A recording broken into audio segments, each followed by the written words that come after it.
It was a cold morning in February 1957. The kind of cold that settles into your bones and doesn't leave. The kind of morning where the sky is the color of ash and the bare trees stand like sentinels over the frozen ground. A young man was walking through the woods off Susquehanna Road in the Fox Chase neighborhood of Philadelphia, Pennsylvania. He was out checking his rabbit traps. Nothing unusual. Just a routine errand on a quiet winter morning. And then he saw it. A cardboard box sitting just off the road, half hidden in the underbrush. It was the kind of box a bassinet might come in, the kind of thing you'd see at a department store. J.C. Penney, maybe. He stopped. He looked closer, and what he saw inside that box would haunt the city of Philadelphia for the next 65 years. A child, a small boy, no more than 4 or 5 years old, lying naked in the box, wrapped loosely in a plaid blanket. His eyes were closed. His tiny body bore the marks of unspeakable violence. Bruises covered him from head to toe. He was severely malnourished. His hair had been recently cut, so recently, in fact, that loose clumps of it still clung to his skin. He had been cleaned, groomed, placed in that box with a strange, terrible care. And no one, not a single person in the entire city of Philadelphia, knew who he was. Not that day, not that week, not that year, not for a decade. For 65 years, this little boy had no name. He was known only by a handful of heartbreaking nicknames that the city gave him. The Philadelphia Box Boy, America's unknown child, the boy in the box. He was buried without a name. He was mourned without a name. He was investigated, exhumed, studied, and fought over, all without a name. And then on December 8th, 2022, everything changed. His name, it turned out, was Joseph Augustus Zarelli. He was 4 years old when he died. He had been born on January 13th, 1953. He had parents. He had a story. He had a life. However brief, however brutal. And the city of Philadelphia, which had carried his mystery for over 6 decades, finally got to say his name out loud.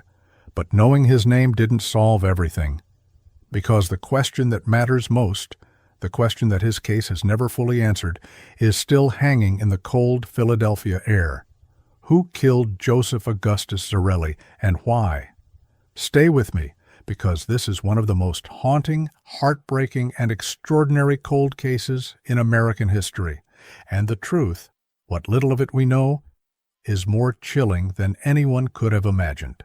To understand the tragedy of Joseph Zarelli, you have to understand the world he was born into, post-war America. Philadelphia was a city of neighborhoods, tight-knit row-house communities where everyone knew everyone, where front stoops were social hubs, where the smell of cooking drifted out of open windows on summer evenings and kids played in the streets until the streetlights came on. It was a world that valued appearances, a world where certain things, illegitimate children, family dysfunction, poverty, abuse, were swept under the rug and kept behind closed doors. A world where the concept of social services was thin and where children who fell through the cracks could vanish completely. Joseph was born on January 13th, 1953. That much we know with certainty now. What we know about his parents comes from the painstaking genealogical work done decades after his death. His biological father was Augustus John Zarelli, known to friends and family simply as Gus. His biological mother was Mary Elizabeth Abel, known as Betsy. But here's where the story begins to fracture at the edges. Gus and Betsy were never married. They were never even known to be in a formal relationship. Joseph was, in the language of that era, an illegitimate child, born outside of wedlock in a time when that carried enormous social stigma. Betsy Abel had a history that speaks quietly to the desperation of her situation. Before Joseph, she had already given a baby girl up for adoption. She was a young woman navigating an era with almost no safety net for unmarried mothers.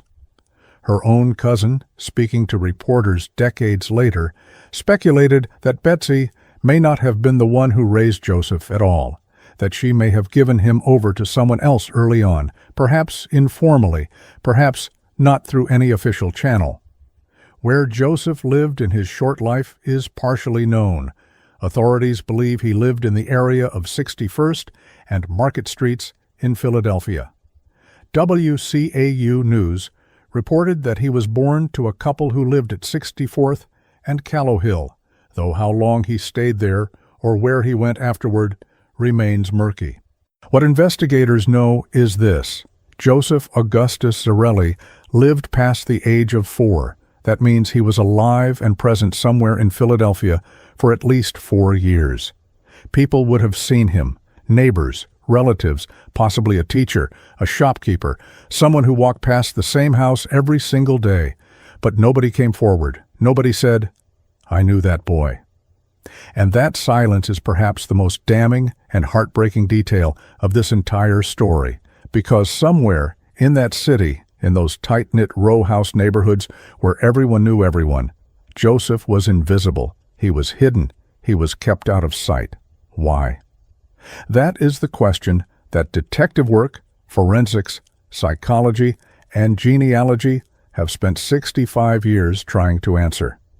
What is certain is this: Joseph's life ended at some point in early 1957. He was approximately 4 years old. He had suffered tremendous, sustained physical abuse. He was severely malnourished, meaning he had not been properly fed for some significant period of time before his death. And then someone cleaned him up, cut his hair, wrapped him in a blanket, and put him in a box on the side of a road, like he was something to be discarded. February 25th, 1957. The first person to find Joseph's body was a young man checking rabbit traps he had set in the woods off Susquehanna Road in the Fox Chase neighborhood of northeast Philadelphia. He looked into the box. He saw the child, and he walked away. He didn't call the police. He didn't report what he'd seen. He was frightened. Frightened that the police would find his traps, which were apparently illegal, and confiscate them. So he made the unconscionable decision to stay silent. Think about that for a moment. A child discarded like garbage on the side of a road, and the first person to find him walked away. It would be a few more days before the world found out. A college student, driving past the same area, spotted a rabbit darting into the underbrush near the road. He knew there were animal traps in the vicinity, and he stopped his car to investigate, worried about the rabbit. Instead, he found Joseph. He too was initially hesitant to contact the police. He too had his reasons for wanting to stay off the radar. But something changed. A few days later, he heard news reports about the disappearance of a young girl named Mary Jane Barker in the area. And his conscience broke. He called it in. On February 26, 1957, Philadelphia police received the report and opened an investigation. What they found when they arrived at the scene was devastating. A cardboard box, specifically a bassinet box, the kind sold by J.C. Penney department stores, sitting just off Susquehanna Road. Inside was the nude body of a young boy, approximately 3 to 5 years old. He was wrapped in a plaid blanket. The child's hair had been recently cut, clumsily, quickly, possibly after death, because loose clumps of hair still clung to his skin. His fingernails had been trimmed. He had been cleaned. But no amount of cleaning could hide what had been done to him. His body was covered in bruises, evidence of sustained, repeated physical trauma. He was severely malnourished. His small frame showed the signs of a child who had been denied proper food, proper care, proper love for a very long time. And he bore multiple scars, several of which were clearly surgical. There was a scar on his ankle, a scar in the groin area, and a distinctive L-shaped scar under his chin. These surgical scars were significant. They meant this boy had received medical attention at some point in his life. He had been to a doctor. He had been in a hospital or a clinic. Someone, somewhere, had records of this child. Or so investigators hoped. The cause of death was determined to be homicide by blunt force trauma. Someone had beaten this little boy to death and then tried to make him look presentable, as if in death they finally felt some obligation toward the child they had failed so completely in life. The police took Joseph's fingerprints. They photographed his body. They were optimistic in those early days that he would be identified quickly. How could a child this young, a child with surgical scars, a child who had clearly been alive in Philadelphia for years, simply have no identity? But the answers didn't come. Not a single person called in with useful information. Not one. Part 4. The Investigation. Philadelphia in 1957 was not without resources, and law enforcement threw everything they had at this case. The crime scene was combed over methodically, and then combed again. 270 police academy recruits searched the area on their hands and knees. They found a man's blue corduroy cap, a child's scarf, a white handkerchief with the letter G embroidered in the corner. Each of these clues seemed like a potential break. Each of them led nowhere. The Philadelphia Inquirer, one of the most powerful newspapers in America, stepped up in a remarkable way. They printed 400,000 flyers depicting the boy's likeness. 400,000. These flyers were distributed across Philadelphia and the surrounding Delaware Valley region. They were inserted into every gas bill in Philadelphia, meaning virtually every household in the city received one. Police also distributed a carefully staged post-mortem photograph of Joseph. Forensic experts had worked to make him look as lifelike as possible, seated upright, dressed in clothes, eyes open. It was a haunting image, a dead child made to look alive, staring out from flyers and newspaper pages across the city, asking, "Do you know me?" Nobody answered. The case was a media sensation. Philadelphia was gripped by it. People talked about the boy in the box in diners and living rooms and barber shops. The city searched its conscience. How could a child, any child, simply be unknown? Simply have no family, no records, no paper trail of any kind? But the investigation, despite its scale, kept hitting walls. The fingerprints matched nothing on file. No missing child reports matched Joseph's description. No hospitals came forward with records of the surgical procedures that had left those distinctive scars on his body. No neighbors called to say they had seen a child like this. No family came forward. The J.C. Penney bassinet box was traced as far as it could be. It had been sold at stores in the region, but determining exactly which store and who had purchased it proved impossible. The plaid blanket was similarly generic, potentially common enough to have come from anywhere. Days turned into weeks, weeks into months. The investigation continued, but with diminishing returns. Joseph was buried in a potter's field, a pauper's grave for the unidentified, under a simple marker.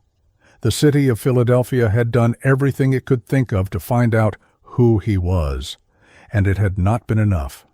Cases go cold in different ways. Some fade quietly, the files sliding to the bottom of a stack, the investigators moving on, the media moving on, the public moving on, the tragedy receding into the background noise of time. The boy in the box was not that kind of cold case. This one refused to be forgotten. For decades, the case smoldered. It became a Philadelphia institution, not in a celebratory way, but in the way that certain wounds become part of a city's identity. The boy in the box was Philadelphia's shame and Philadelphia's obsession, a reminder that somewhere, somehow, the city had failed a child. And there were people who refused to let that failure stand. The most remarkable of these was a man named Remington Bristow. Bristow worked for the medical examiner's office. He was not a detective by title. But from 1957 onward, he dedicated an enormous portion of his life, his personal time, his personal money, his personal energy, to finding out who the boy in the box was. His dedication bordered on obsession. Colleagues described him as relentless. He followed every lead, no matter how thin. In 1960, Bristow took a step that speaks to the desperation of the investigation. He contacted a psychic in New Jersey. Now, to be clear, this is not the part of the story where the psychic provides the answer. But what happened next was, at the very least, strange. The psychic told Bristow to look for a foster home that would match certain descriptions. A home not far from where the body had been found. Bristow investigated, and he found one. There was a foster home located approximately 1.5 miles from the discovery site. When the psychic was physically brought to the Philadelphia area, she reportedly led Bristow directly to it. Bristow began investigating the foster home in earnest. He attended an estate sale at the property, and there he found something that made his blood run cold: a bassinet. Similar to the kind sold by J.C. Penney, the same kind whose box had been used to discard Joseph's body. He also found blankets hanging on the clothesline, blankets that appeared similar to his eye to the plaid blanket that had been wrapped around Joseph. Bristow became convinced. He developed a theory that the boy in the box was the illegitimate son of the foster home operator's stepdaughter, that the child had died, accidentally or otherwise, and that the family had disposed of the body to hide the existence of an unwed mother's child. A scandal buried quite literally in a box. He pursued this theory for years, but when Philadelphia police investigated, they could not substantiate it. All of the foster children at the home were accounted for. A thorough re-examination failed to connect the family to Joseph's death. In 1998, investigators formally interviewed the former foster father and the stepdaughter, now married to each other, and the foster home theory was officially closed. Remington Bristow died in 1993, never knowing the boy's name, never knowing if his theory had any merit, never knowing if his decades of sacrifice had brought justice even one step closer. He died still searching. Then came Martha. In February of 2002, a woman, identified publicly only as Martha, or simply M, came forward with a story unlike any other in the case. Martha told investigators that her mother had purchased a young boy, bought him, from his birth parents. In the summer of 1954, she said the boy's name was Jonathan. She said he was the boy in the box. She said that her mother had beaten this child to death, and that the body had been dumped in the box on Susquehanna Road. The details were specific. The timeline was plausible. Police took Martha seriously, at least initially. They described her account as credible in certain respects. But Martha had a documented history of mental illness, and when investigators checked with neighbors who had access to Martha's home during the time period she described, the years when she claimed this boy named Jonathan was living there, every single one of them denied it. They said there was no young boy in that house. They called Martha's claims ridiculous. Martha's story could not be verified, and yet it could not be entirely dismissed either. It hung in the air of the investigation like smoke that wouldn't clear. In 1998, investigators made a significant decision. They exhumed Joseph's body from the potter's field where he had been buried and reburied him with far greater dignity at Ivy Hill Cemetery in the Cedarbrook section of Philadelphia. The cemetery donated a large plot. The coffin, headstone, and funeral service were donated by the son of the man who had originally buried Joseph in 1957. The public attended in significant numbers. Media covered it. A large headstone was installed, engraved with the words, "America's Unknown Child." Beneath it, a plaque that read, "Heavenly Father, bless this unknown boy." Philadelphia residents kept, and still keep, his grave decorated with flowers and toys. Strangers who never knew him bring offerings for a child they cannot name. It is one of the most quietly devastating rituals in American true crime. A city collectively parenting a child it failed to protect. Also, in 1998, during the exhumation, investigators extracted DNA from Joseph's tooth. A small sample, enough to work with. It was the beginning of a new chapter. In 2008, forensic artist Frank Bender, one of the most gifted forensic reconstructionists in the country, a founding member of the elite Vidocq Society, developed a new theory. He believed that Joseph may have been raised dressed as a girl. The basis was the hastiness of the haircut, clearly performed quickly, perhaps after death, suggesting the child's hair had previously been long, and what appeared to be shaped eyebrows, a detail more commonly associated with girls in that era. Bender released a sketch of Joseph with long hair. It generated new media attention, new tips. None of them panned out. In 2016, the National Center for Missing and Exploited Children released a sophisticated forensic facial reconstruction of Joseph and added him to their national database. The image circulated widely online. Still nothing. The world had entered the digital age. True crime communities on the internet had adopted the boy in the box as one of their deepest obsessions. Thousands of amateur investigators discussed theories in forums, in chat rooms, in Facebook groups, and Reddit threads. Every new lead was debated exhaustively. None of them broke the case. And then the science caught up. By 2019, the technology of forensic genealogy had advanced to a level that investigators in 1957 could not have imagined. Genetic genealogy, the practice of uploading DNA to databases and tracing family trees through shared genetic markers, had already solved several high-profile cold cases. The identification of the Golden State Killer in 2018 had demonstrated to the world that no one's DNA was truly anonymous once a relative uploaded theirs to a public database.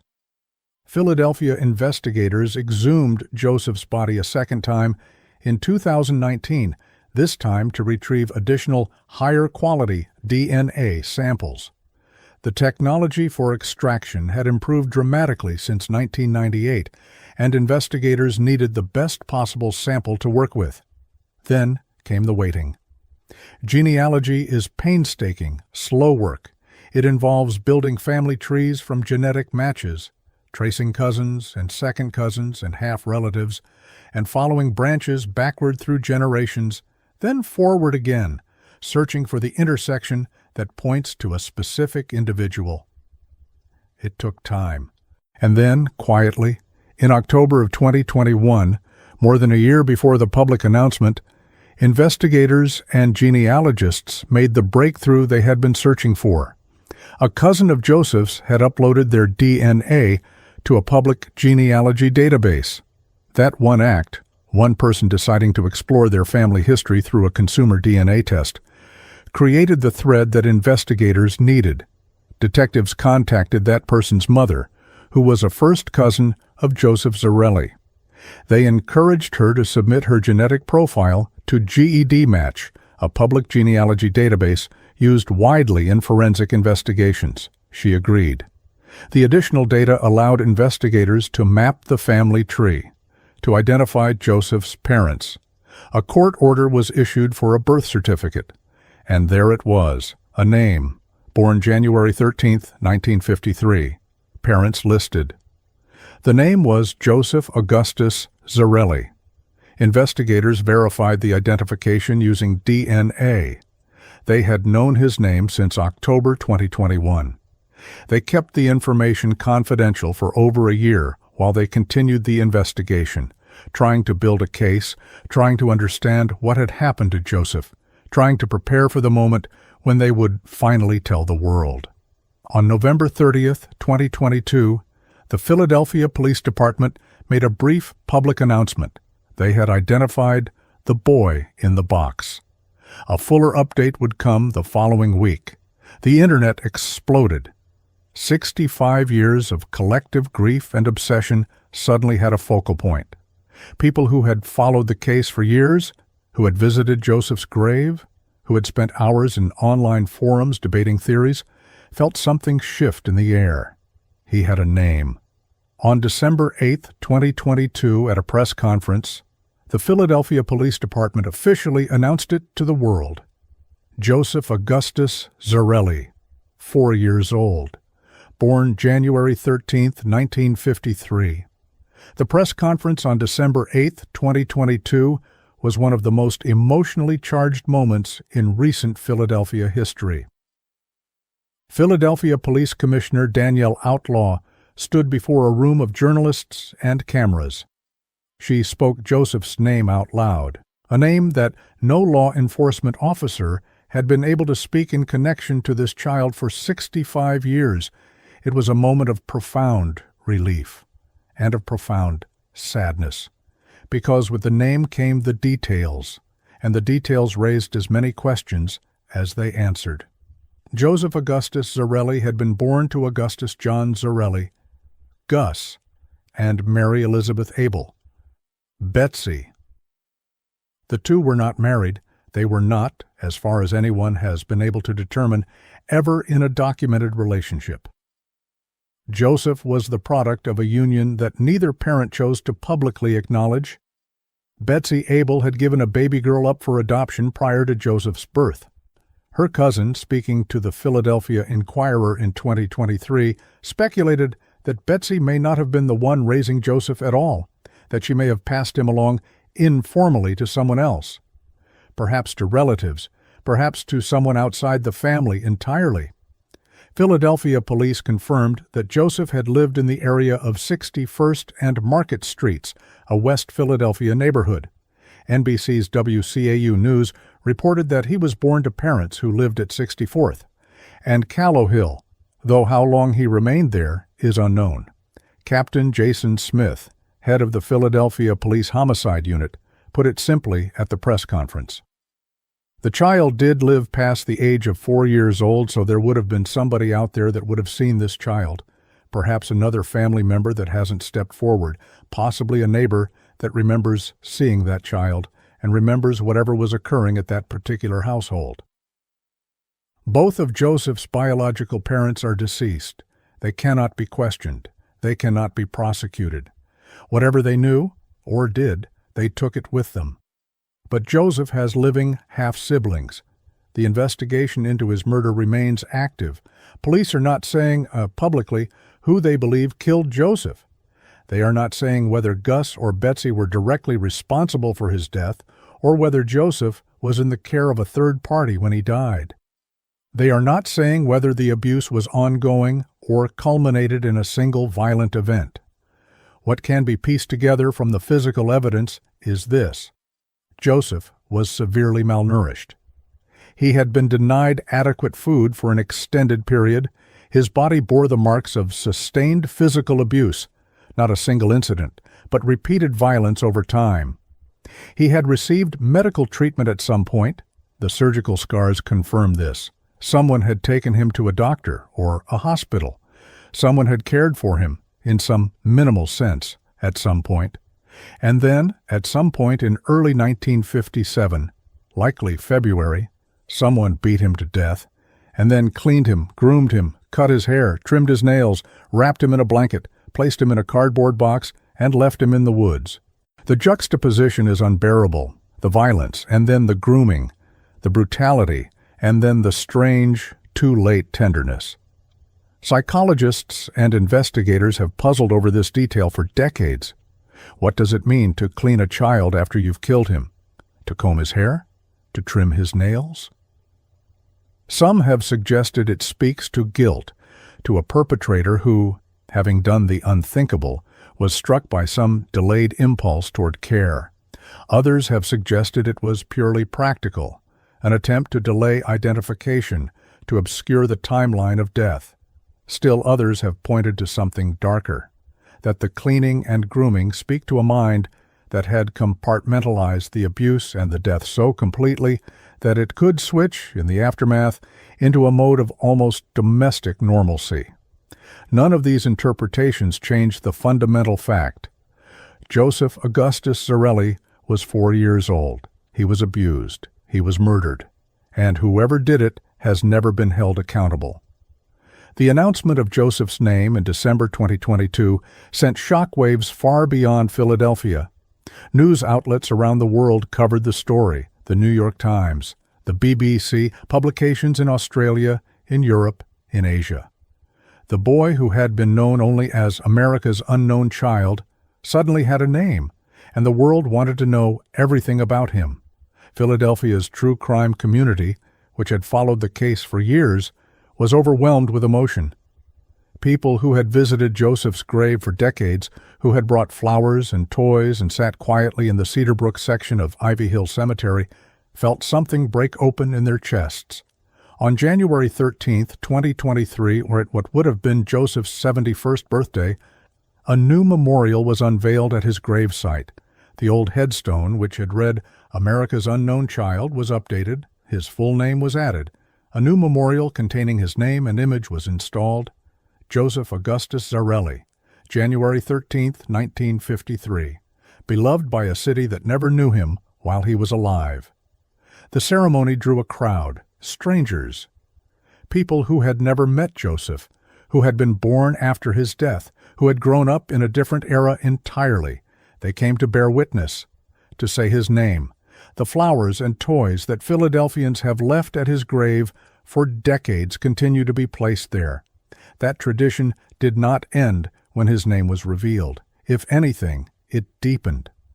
In January 2023, the Philadelphia Inquirer reported the names of Joseph's biological parents publicly for the first time: Augustus John Zarelli and Mary Elizabeth Abel Plunkett. The Inquirer reported on relatives, cousins, and half-relatives who were grappling with the revelation that this famous cold case child was, in fact, family. The reaction within the family was complex. Some relatives, speaking to journalists, expressed shock and grief. Others expressed confusion. They had no memory of Joseph, no knowledge of his existence. Some speculated about what may have happened to him within the family's orbit. As of this writing, no arrests have been made. No one has been charged with the murder of Joseph Augustus Zarelli. Philadelphia police have stated that the investigation remains active. They have confirmed that both of Joseph's biological parents are deceased, but they have not ruled out the possibility that others, individuals who may still be alive, bear responsibility for what happened to Joseph. Commissioner Outlaw's words at the December 2022 press conference were carefully chosen and pointed. Joseph's death is still an active homicide investigation, and we still need the public's help. That is not the language of a case that is being quietly closed. That is the language of a case that is still being pursued. Joseph Augustus Zarelli was 4 years old. Let that sit with you for a moment. 4 years old?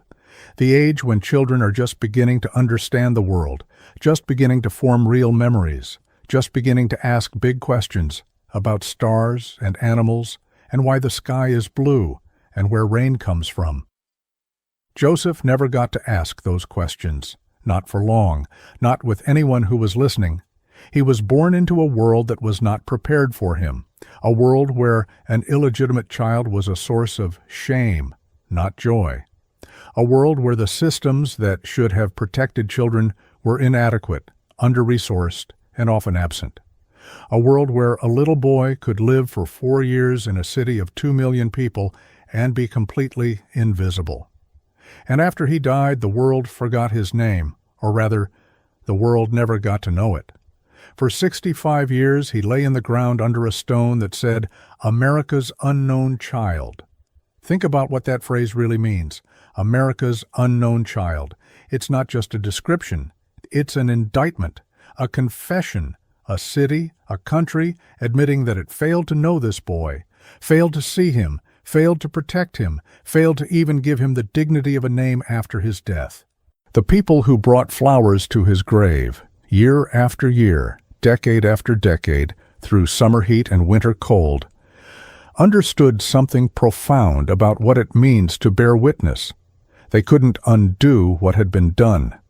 They couldn't give him back the years that were stolen from him. But they could show up. They could refuse to let the city forget. That matters. Remington Bristow spent 36 years of his life searching for the truth about this boy.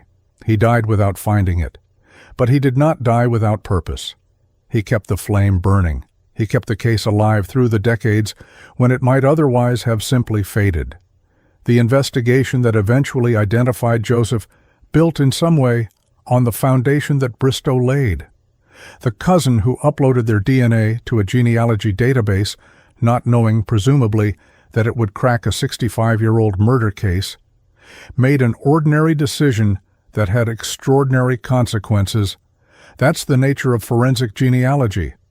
A single thread pulled at just the right moment can unravel a mystery that seemed eternal. Joseph has a name now. He has a birthday, January 13th. He has parents, however complicated their stories may be. He has half-siblings who are grappling with the weight of this revelation. He has a grave with flowers and toys and his own name carved in stone. But he does not have justice. Not yet. Somewhere out there, the full truth of what happened to Joseph Augustus Zarelli still exists. It lives in the memories of people who may still be alive. It lives in the whispers of a family that may still be carrying secrets. It lives in the gap between what we know, that he was abused, malnourished, murdered, and discarded, and what we don't know, who did it, who watched, and who stayed silent. The Philadelphia Police Department is asking for help. If you know anything, if you're related to Joseph and you have information about his early life, about who was caring for him, about what was happening in that household on 61st and Market, they want to hear from you, because Joseph Augustus Zarelli deserved better. He deserved a childhood. He deserved meals and warmth and someone to answer his questions about the sky. He deserved to grow up and grow old and have his own story. Instead, he got a cardboard box in the winter woods and a city that refused to forget him. 65 years is a long time to wait for a name, but now Philadelphia knows it. Joseph Augustus Zarelli, born January 13th, 1953. Gone before February was over, 1957. Finally known, not yet free.